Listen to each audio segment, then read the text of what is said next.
So good evening guys. आज मैं lesson 1 record कर रही हूँ, द लॉस्ट चाइल्ड, जो कि मोमेंट्स का फर्स्ट चैप्टर है।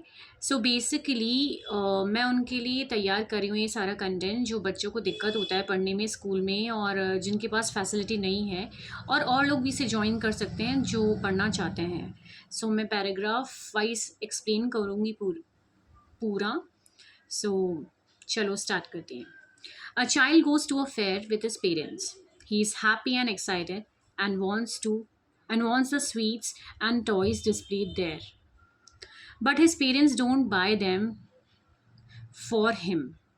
Why then does he refuse when someone else offers them to him? अब क्या होता है, एक जो बच्चा होता है अपने माँ बाप के साथ फेयर में जाता है, वो बहुत ही खुश होता है, एक्साइटेड होता है, उसको स्वीट्स और टॉयज़ चाहिए होते हैं जो लगे हुए हैं, बट उसके पेरेंट्स उसको ख़रीद के नहीं देते हैं, मना कर देते हैं। पर जब कोई समवन थर्ड पार्टी इसे ऑफ़र करती है तो वो क्यों मना कर देता है, वो हम पूरे चैप्टर में डीपली पढ़ेंगे। ठीक है। It was the festival of spring. From the wintry shades of narrow lanes and alleys emerged a gaily-clad humanity. Some walked, some rode on horses, others sat, being carried in bamboo and bullock carts. One little boy ran between his father's legs and brimming over with life and laughter. अब क्या हुआ, spring का मौसम था, विंट्री shades, ठीक है। उसके बाद पतली पतली गलियाँ, उसके बाद गैली क्लैड ह्यूमैनिटी का मतलब बहुत सारे ब्राइटली कलर के ड्रेस के पीपल, कुछ रोडों पे चल रहे थे, कुछ हॉर्स पे थे, कुछ बैठे थे, कुछ बैम्बू के अंदर बुलक कार्ट्स के अंदर ले जाए जा रहे थे। और जो लड़का था वो फादर के लेग्स के बीच में से निकला ऐसे करते हुए, और उसके बाद वो ब्रिमिंग ओवर, इधर यहाँ पर एक फ्रेज है जिसका मतलब होता है full of energy and enjoy. Next, come child come, called his parents as he lagged behind, fascinated by the toys in the shops that lined the way. अब उसके माँ बाप बुलाते हैं कि बेटा इधर आओ, और वो पीछे रह जाता है क्योंकि उसको जो टॉयज़ है वो आकर्षित करते हैं शॉप्स के अंदर जो लाइन बाय लाइन लगे हुए थे। He hurried towards his parents, his feet obedient to their call, his eyes still lingering on the receding toys as he came to where they had stopped to wait for him. He could not suppress the desire of his heart, even though he well knew the old cold stare of refusal in their eyes. वो फटाफट करता है, उसके माँ बाप बुलाते हैं तो एक रिस्पेक्ट के साथ, ओबिडियंट फीट का मतलब क्या है, रिस्पेक्ट के कारण उनके माँ बाप जो उनको आवाज़ देते हैं उसके पीछे वो भागता है, पर फिर भी उसकी आंखें कहाँ होती हैं, जो टॉयज़ पड़े होते हैं उधर। जैसे जैसे वो जाता है वो खुद को रोक ही नहीं पाता है, पर अपनी डिज़ायर को वो सप्रेस कर लेता है, दबा देता है अपने अंदर ही, और उसके माँ बाप की आंखों में उनको रिफ्यूज़ल मतलब मना दिखाई देती है कि भाई नहीं लेना है ये। I want that toy, he pleaded. वो बोलते हैं मुझे चाहिए ये toy. His father looked at him, red eyes in his familiar tyrant way. उसके पापा उसको ऐसे करके ताड़ते हैं, तिरछी नज़र होती है ना वैसे। His mother, melted by free spirit of the day, was tender.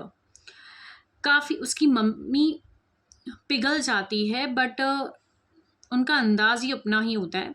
Giving him a finger to hold, उसको उंगली देती है और बोलती है, look child, what is before you, क्या है। It was a flowering mustard field, pale like a melting gold as it swept across miles and miles of even land. अब क्या हुआ, जहाँ चारों तरफ मस्टर्ड सीड्स के फ्लावर्स थे और येलो कलर की, ऐसा लग रहा था कि मेल्टिंग गोल्ड दिख रहा हो। Swept across miles and miles of land, दूर दूर तक यही बिछा हुआ था। ठीक है। A group of dragon flies were bustling about on their gaudy purple wings. अब ड्रैगन फ्लाइज उनके चारों तरफ घूम रही थी जिनके पर्पल कलर के विंग्स थे। Intercepting the flight of a lone black bee and butterfly in search of sweetness from the flowers. वो क्यों घूम रही थी, ताकि वो फ्लावर में से वो अपने लिए कुछ मिठास, कुछ शहद इकट्ठा कर सके।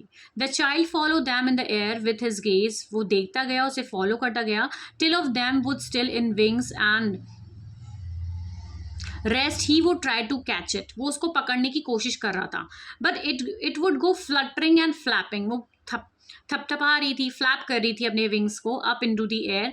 When he had almost caught in his hands then his mother, जैसे ही वो पकड़ने वाला था, उसके हाथ में आने वाली थी, उसकी मॉम ने एक कॉशनरी कॉल दिया। Then his mother gave a cautionary call, come child come, come on the footpath.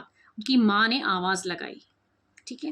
He ran towards his parents' galley and walked abreast of them for a while, and being, however, soon left behind, attracted by the little insects and worms along the footpath that were teeming out and from their hiding place of enjoy the sunshine. अब क्या हुआ, उसके parents तो walk कर ही रहे थे, पर बराबर वो फिर पीछे रह गया, क्योंकि वो अट्रैक्ट हो रहा था इंसेक्ट्स और वॉर्म की तरफ, जो फुटपाथ पर चल रहे थे ग्रुप बनाकर और सनशाइन में इंजॉय कर रहे थे, ठीक है। Next, come child come, his parents call from the shade of a groove. अब छाया में बैठे हुए माँ बाप उसे आवाज़ देते हैं कि वापस आओ, कहाँ हो, जल्दी आओ वापस, पीछे पीछे। Where they had seated themselves on the edge of a wall he ran towards them, वो वेल के कोने के तरफ बैठे थे, एज का मतलब कोना, कोने की तरफ अड़कर बैठे थे और वो उनकी तरफ भाग कर गया। A shower of young flowers fell upon the child as he entered the groove, and forgetting his parents, he began to gather the raining petals in his hands. But lo, he heard the cooling of doves and ran towards his parents, shouting, "The dove, the dove!" The rain petals dropped from his forgotten hands. अब flowers की बारिश हुई ऐसा लगा, और उसके parents, वो उसके पेरेंट्स भी थे उसके साथ, भूल गया वो कि माँ बाप मेरे साथ हैं, और वो पैडल्स को एंजॉय करने लगा, ठीक है। उसके बाद come child come, they called the child who had now gone running in the wild capers. अब उस उनके जो मतलब वो जो बचा था, वो वापस उनको आवाज़ देते हैं उसके पेरेंट्स की आ जाओ, पर वो वाइल्ड कीपर्स की तरफ भागता रहता है, बैनियन ट्री की चारों ओर तरफ भागता रहता है।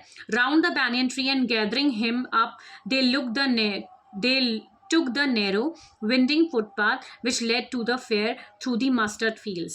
अब वो उस रास्ते को पकड़ लेते हैं जहाँ से, पतली गली से वो फेयर वापस, फेयर मतलब जहाँ पे उनको एग्जैक्टली जाना है मेले में, वहाँ पर वो जाते हैं। और मस्टर्ड फील्ड्स जहाँ पे थी, उसके रास्ते गलियों गलियों से निकल कर वो वहाँ तक पहुँच जाते हैं। So guys, please comment section में मुझे लिखकर बताना कि आपको कैसा लगा मेरा पढ़ाना। एंड देन नेक्स्ट जो उसका पार्ट है मैं जल्दी ही अपलोड करूँगी।